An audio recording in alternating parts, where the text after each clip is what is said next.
and be certain knowing that if you allow the true words of the teaching of the prophets to penetrate into you, and if you yourselves think about it and search for the truth in yourselves, then you will also find the proof for the truth in yourselves.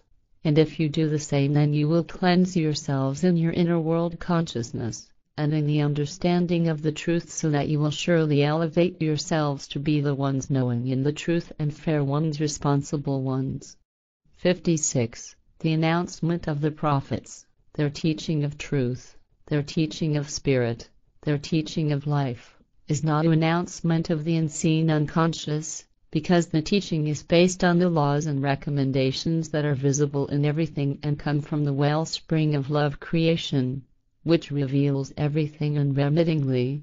You, however, shall make yourselves capable of recognizing the laws and recommendations of the wellspring of love creation, in you and in the appearance nature, and in all things, so that you become all-knowing and recognize and follow the truth. 57. Recognize the truth in yourselves alone, because you are only able to find it in yourselves, and not, however, in fabulated, invented gods and tin gods, in liberators, angels, and venerable ones, holy ones, and demons, and not either amongst those who lead you into confusion as priests and servants of gods and servants of tin gods, as well as false prophets. Do not listen to those who quarrel with one another regarding their sanctimoniousness and their delusional teachings, and who lead the believers in their gods and tin gods into battles, wars, and command punishment and hatred and revenge, as well as the spilling of blood and destruction, in order to impose servitude, bondage, and their beliefs on those who believe otherwise. 58.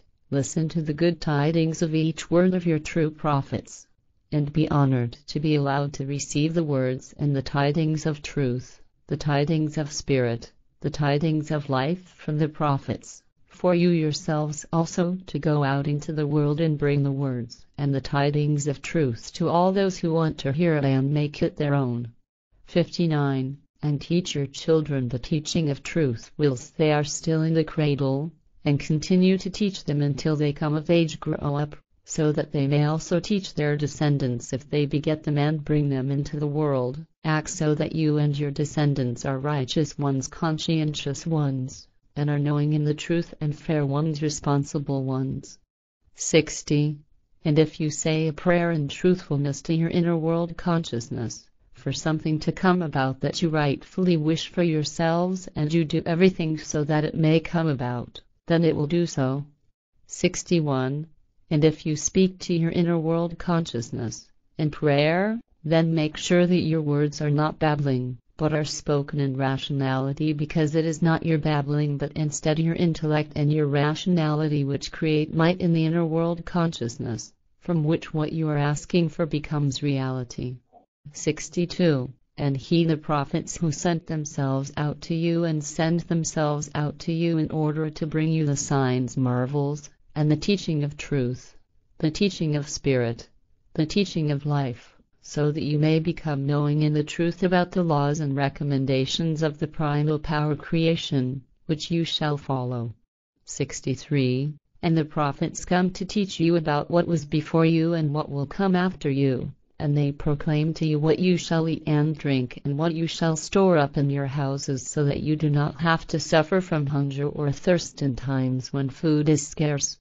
64. And the prophets come to proclaim to you what the prophets taught and brought before them of the teaching of truth, the teaching of spirit, the teaching of life, and they come to allow you what has been prohibited, forbidden, by false prophets and servants of gods, as well as by servants of tin gods and priests through delusional teachings, and the true prophets come with the signs, marvels, and words of the truth, so that you may be liberated from senseless laws and directions that have been fabulated, invented, and imposed on you by priests and servants of tin gods and servants of gods. Do not obey the senseless laws and directions made up, invented, by people of your kind, human beings, which are oriented towards the belief in gods and tin gods, because in truth they only serve to keep you in submissiveness and in servitude, bondage, held under the spell of a belief in gods and tin gods. 65. Escape from a knowing and turn yourselves to the knowledge of the truth so that you may become helpers in the matter of the truth and that you may confirm the fact that it alone brings prosperousness and true love and peace. 66.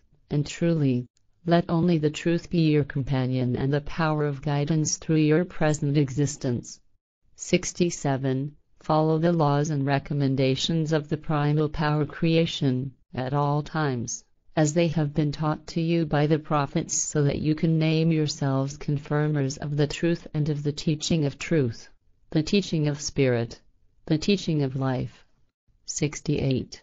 And plan your lives through the truth of the laws and recommendations of the primal power creation, and follow your plans so that you do the same as the primal power creation, because it also planned and followed its plan by creating the firmament's universe, and Earth's worlds/planets, and all life, and let it become truth. Therefore you shall do the same as the primal power creation, and plan everything and let it become reality, which is of goodness and of unfolding progress, so that you may be the best planners who have proceeded from the planning idea of the primal power creation. And consider that you shall always die a natural death and shall never presume to end your life yourselves, so that you do not besmirk your volition and freedom and do not bring dishonor and indignity down on yourselves. 70. And do not allow yourselves to be confused by taunts, insult, and lies from those who maintain through lies and deception and chicken-heartedness cowardice, and therefore through unknowing that it is rightful to lay a hand on one's own life in order to deliver it ignominiously over to death. 71. And do not disregard these recommendations so that you do not follow in the footsteps of those who have disregarded it and persist in unknowing about the truth and make themselves guilty of the bloody deed murder on themselves. 72. Regarding the unknownness that is directed towards the teaching of truth of the proclaimers, the prophets, and therefore against the laws and recommendations of the primal power creation, it is taught to you that you are punishing yourselves if you disdain the truth and accommodate unknownness and help its advancement furtherance, because truly your guilt will bring a punishment in yourselves because you have fallen prey to lovelessness and dispeace. 73. As far as those of you are concerned who are knowing in the truth and do good deeds and do not commit any outrages, you will receive full reward for this through true love and respect, and therefore joy and peace and harmony and freedom will be within you. 74. And what the prophets announced each in these things are signs, evidence, of the laws and recommendations of creation, and so may everything be wise admonishment. 75. And what the teaching of the prophets brings is the truth of all truth, and therefore there is no doubt in it, because it is the teaching of the laws and recommendations of creation so that you may follow it. 76. And truly, the teaching of truth, the teaching of spirit, the teaching of life is broad and large in its dimension, therefore it never comes to an end and always proceeds through new insight, cognition, and clear-sightedness, as well as through new recognition and understanding. 77. But whoever now disputes the truth regarding what has been given to you in knowledge and wisdom of the teaching of truth, the teaching of spirit, the teaching of life, that person fervently suggests himself as a liar.